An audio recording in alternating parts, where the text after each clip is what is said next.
Olá pessoal, tudo bom? Como vocês estão? Sejam muito bem-vindos, muito bem-vindas. Vamos hoje falar sobre um tema muito importante.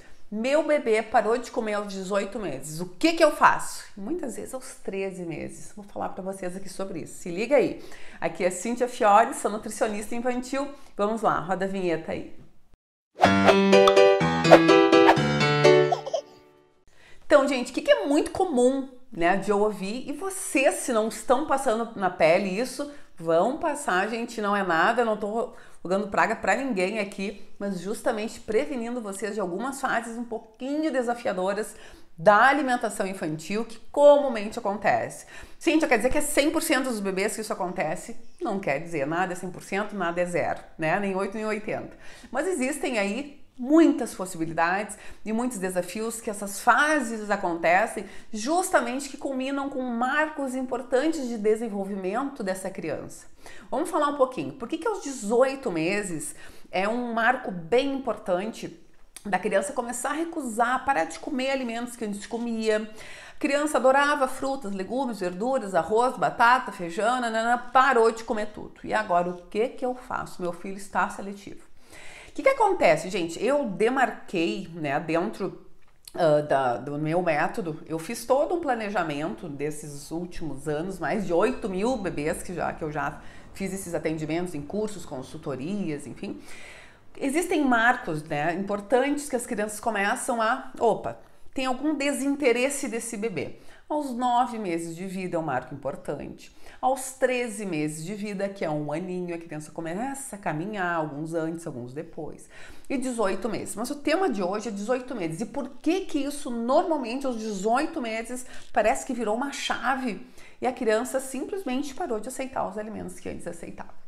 Então, gente, a gente precisa entender que é uma fase, né, que eu costumo falar que é a terceira fase da introdução alimentar, tá? Tá acabando os 18 meses ou tá entrando, né, nos 18, que é um marco dos 19 aos 24 meses. É a terceira fase da introdução alimentar. E essa fase, ela vem junto com sinais que a gente começa a ver dessa criança de seletividade alimentar. Se vocês forem procurar na literatura, dar um Google, enfim, o que vocês forem, que não é o local que vocês devem ir, já aviso vocês de antemão, vai dizer assim: seletividade alimentar é uma característica do pré-escolar aos 2 anos de vida, aos 24 meses. Só que, gente, pensem aqui comigo, aterrissem aqui comigo um pouquinho.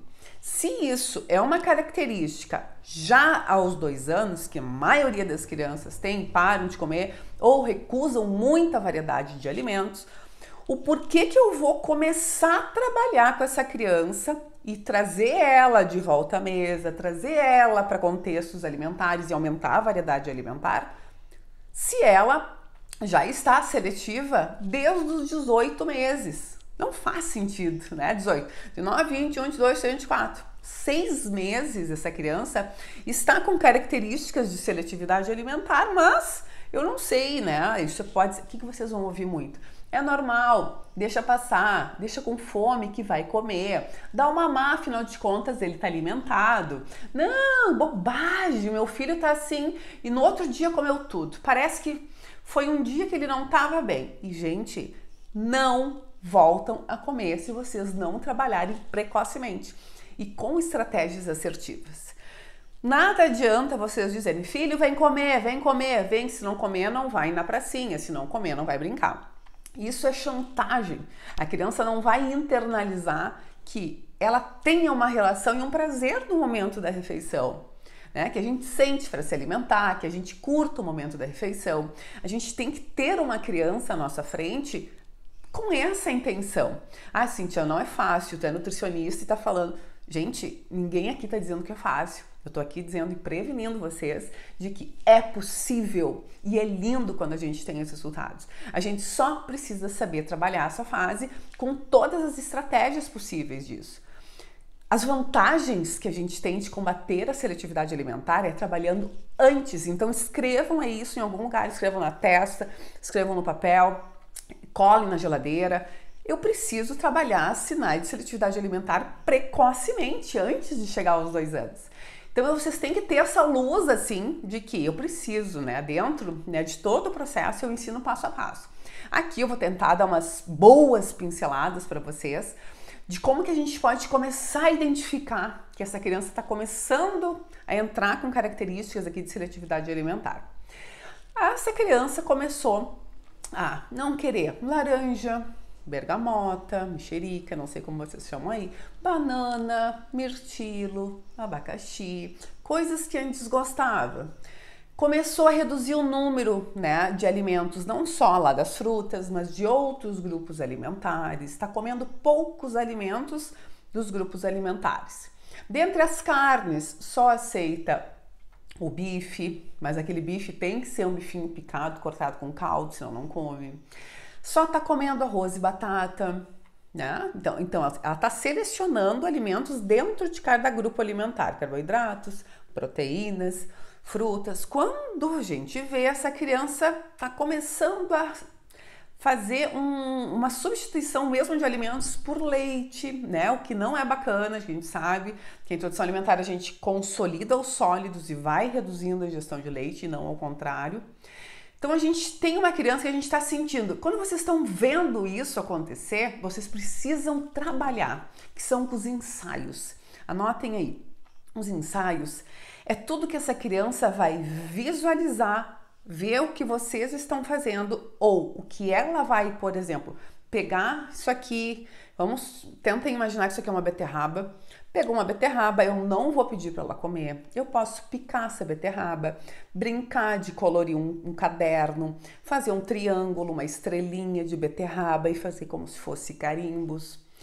Eu preciso aproximar essa criança dos alimentos de forma lúdica, de forma tranquila, de forma que eu não vou dizer, come essa beterraba, filho, que beterraba faz bem.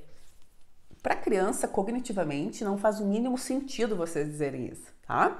Não faz sentido e não vai funcionar. O que funciona é eu aproximar essa criança, inclusive fora do momento das refeições, para que eu tenha uma criança interessada, tranquila, feliz, que quando a beterraba estiver perto dela, ela pode ser que ela pegue aquela beterraba, dê para a mamãe comer, dê para o papai comer, dê para babá, dê para o irmão, seja para quem for. Ah, Cíntia, mas ela não comeu. Sim, ela ainda não comeu, mas eu estou no passo a passo de conquistar os pequenos passos dessa criança estar se aproximando a um determinado alimento em que a beterraba ela amava e agora não quer mais saber.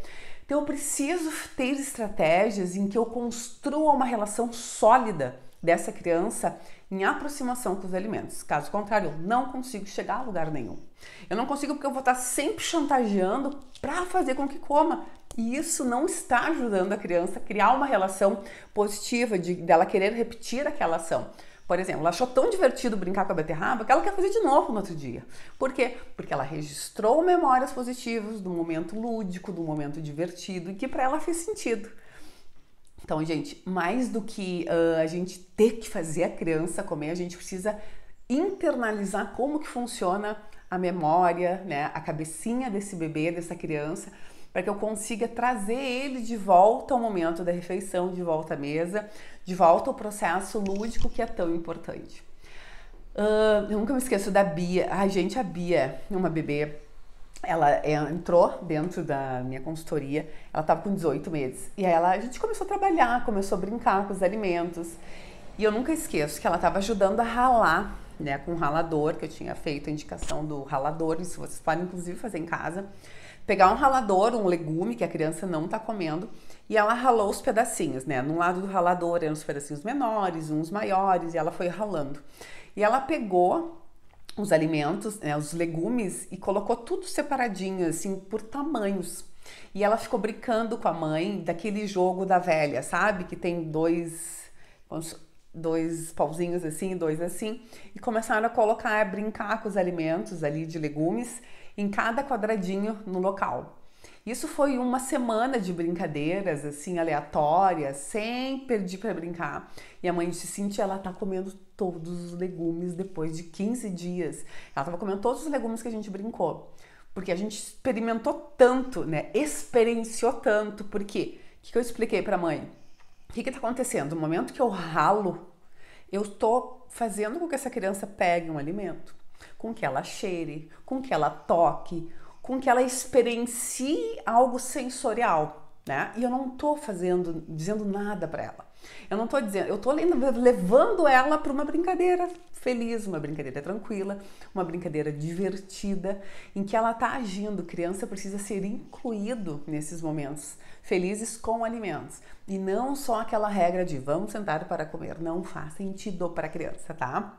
Então, gente, é uma felicidade muito grande, né? Porque existem muitas referências confiáveis de artigos científicos que falam, né? Chantagem não funciona. O que funciona de fato é ter um passo a passo que funciona, ter um cronograma, né, de tarefas fáceis e divertidas que seja assim também para o cuidador, para a mãe, para o pai, porque a mãe precisa estar motivada o suficiente para estar. E isso acontece muito, é uma felicidade muito grande minha, porque eu vejo que quando as mães conseguem enxergar os resultados, né, que são os passos, a gente tem uma mãe motivada a continuar nesse caminho, nessa caminhada, colhendo frutos, só colhendo frutos, porque aí, como eu digo para minhas alunas, começou, não para mais, e não para mais mesmo, que nem elas querem parar mais, porque os resultados são tão gratificantes, são tão lindos que a gente sabe, né, que o quanto é bacana.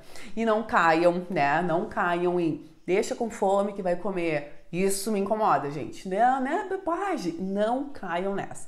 Ah, mas tá todo mundo aí bem grande, bem forte, né? Crianças, adultos cheios de problemas com a alimentação, cheio de doenças aí cardiometabólicas. Quando eu fiz doutorado em cardiologia, eu nunca esqueço, gente. Uma das coisas que a gente precisa é prevenir a alimentação das crianças, né? Porque a gente atende muitos pacientes, né, com doenças graves, né, adultos com doenças graves.